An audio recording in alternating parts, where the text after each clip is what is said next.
I'm Teresa Coraggio, and this is Third Paradigm. Today, I'm going to be asking the question, what should Zelensky keep, and what should he surrender? As a spoiler alert, I think that he should keep his campaign promises and Ukraine's international agreements. I think what he should surrender are his Nazi forces and foreign weapons. In particular, I'm going to be delving into the bioweapons labs. And I'm going to be looking at whether Putin has already detonated the nuclear option, which is the petroruble. And I'll be ending by asking the question, can Zelensky even negotiate peace at this point? Does he have that power? But first, I want to start by asking the question of how the left became obedient, pro-corporate, pro-censorship, pro-propaganda warmongers. Let's get started. Let's look at how Americans are learning to love propaganda. Caitlin Johnstone has had a couple of articles recently called "The U.S. Officials Admit That They're Just Lying to Us About Russia." And when you lie, it's disinformation. When we lie, it's cool. This is not from some backwater shadow-banned conspiracy theorist website. This is NBC broadcasting that U.S. officials have admitted that sometimes they release intel that isn't quite as solid as it might assume to be. That what they say is when Russia has used chemical weapons, they knew that wasn't probably true, but they didn't want them to. And so by releasing that they had, they were psychologically manipulating them to make sure that they didn't. And when they said that China was supplying weapons to Russia, they knew that was maybe a little tiny fib too, but they wanted to make sure that they are psyching Russia out. And so they're messing with Putin's mind. And you get to be part of it because we, the gullible public, we are a part of this really cool thing that they're doing now where they're using psyops on us and then we can get all outraged about it. And that's going to really show Putin who's boss. So now, when we find out that something they told us is not true, rather than saying, okay, we can't trust anything they're telling us, instead we're going to say, oh yeah, of course they did. Wasn't that clever? Now let's look at what Zelensky should keep, starting with his campaign promise to negotiate a peace agreement with the Donbas region that would give them the limited autonomy that had been agreed in other international agreements. It's likely too late for that limited autonomy, since the last I heard, Russia had the neo-Nazi forces surrounded within the Donbas region. And so at this point, I think full autonomy, as they're demanding, is the only way to go. Let's look at Ukraine's international treaties. The first would be to not join the militarized anti-Russian hate group called NATO. Would you want to live in a neighborhood where all your neighbors had joined in a pact against you? So part of that agreement is that you wouldn't have foreign bases in your country and also wouldn't have foreign weapons. So if this goes in one direction, that $13 billion in weapons that the U.S. just supplied to Ukraine may end up being a gift to Putin. Another is the Nuclear Non-Proliferation Treaty. Now, the U.S. has withdrawn from the Intermediate Range Nuclear Treaty. And so that was the ambition of Zelensky, was to bring in nuclear weapons that would be able to reach Russia within 5 minutes. And soon after that, the rest of the world could be gone in 10. But recent revelations bring into question whether the Ukraine and the U.S. have been in violation of Article 1 of the United Nations Convention on the Prohibition against biological and toxic weapons. This is something that Victoria Nuland inadvertently admitted, that there are U.S.-funded biological labs in Ukraine that we were afraid would fall into Russian hands and would be dangerous. Now, recently, Putin has gotten documents from Ukrainian lab workers that show that there have been an emergency cleansing of those labs.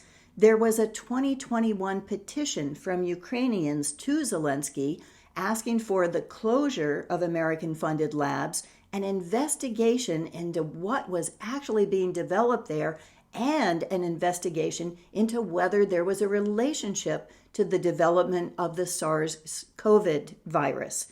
Let's follow the trail for the funding of these labs, because this is where it gets really interesting.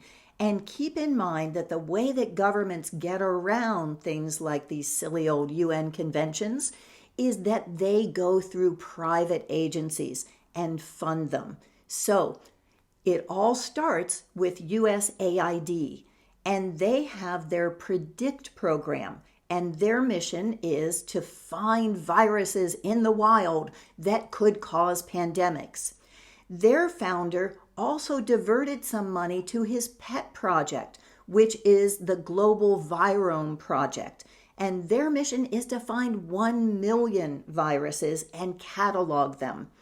Other sources of funding was In-Q-Tel, which is the CIA, and then the Department of Defense, Defense Threat Agency. And they put 18 million into Ukraine and Georgia, and another 35 million to EcoHealth Alliance, which we are all familiar with. So most of this money went towards a company called Metabiota, which was also funded by Rosemont Seneca, which is Hunter Biden's investment firm. Now, as my daughter says, you gotta admire the guy's industry. His fingers seem to be in everything. No wonder he's leaving his laptop laying around. He was practically late for the meeting on starting World War III. The founder of Metabiota is Nathan Wolff, who was one of the World Economic Forum's young leaders. He also co-authored a study on coronavirus in bats with Peter Daszak from the EcoHealth Alliance. He also received $20 million in funding from Google, from the Bill and Melinda Gates Foundation. He was a friend of Jeffrey Epstein, and in his book, The Viral Storm, he thanks Jeffrey Epstein and also Epstein's backup executor for his will. Metabiota sells pandemic insurance, but according to a Hungarian journalist, also seems to have had a hand in some outbreaks.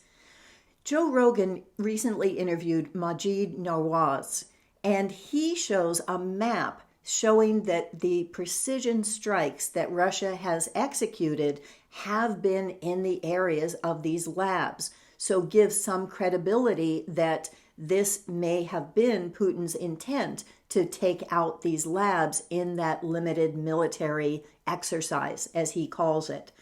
Maajid also quotes Francis Boyle, who was the author of the Anti-Terrorism Act of 1989. And what he says is that first they developed the biological weapons, and then they developed the supposed vaccines for it. Many are, of course, worried about the nuclear option, but my personal theory is that Putin has a weapon far more powerful than a nuclear bomb, and he's already detonated it. That's the petroruble. The era of NATO countries, which are mainly consumer countries, being able to acquire things without actual trade has come to an end. And I think that there are ways that this may turn out to be better in the long run, although painful in the short term. Things like fertilizer are completely drying up because there's no petroleum to be able to produce them. So regenerative agriculture may be the way that we have to turn. There's someone who said that Americans will always make the right choice, after they've exhausted every other option. So I wonder too, with the escalation in prices that already in countries like Germany and France, cost of things are up to double. And so when new elections come around, will those countries decide that they no longer want to be part of NATO, which has only cost them in terms of buying more weapons and has not helped them in terms of living their lives? The last question I want to ask is, does Zelensky even have the power to be able to negotiate a peace agreement? I think he's certainly not in Ukraine. I remember hearing that he had sold his Italian villa for several million, but I'm sure he has other places to hide. He and his family are likely ensconced in some Western country where they would be under a lot of pressure not to make a peace agreement and have very little incentive. Unlike the people who are actually in Ukraine, the tens of millions who are still there. So how does this end? Maybe those regions need to take a lesson from the Donbass region and say, we declare our autonomy and we want to negotiate. We want to say, we surrender our Nazi forces. We surrender our biological weapons labs. We give up our foreign weapons and our aspirations to be part of a militarized anti-Russian hate group. That's the only way that I see this may be ending. If you'd like to delve further into this whole warren of rabbit holes, here's another one on the economics of Ukraine, and here is a playlist on all things Ukraine.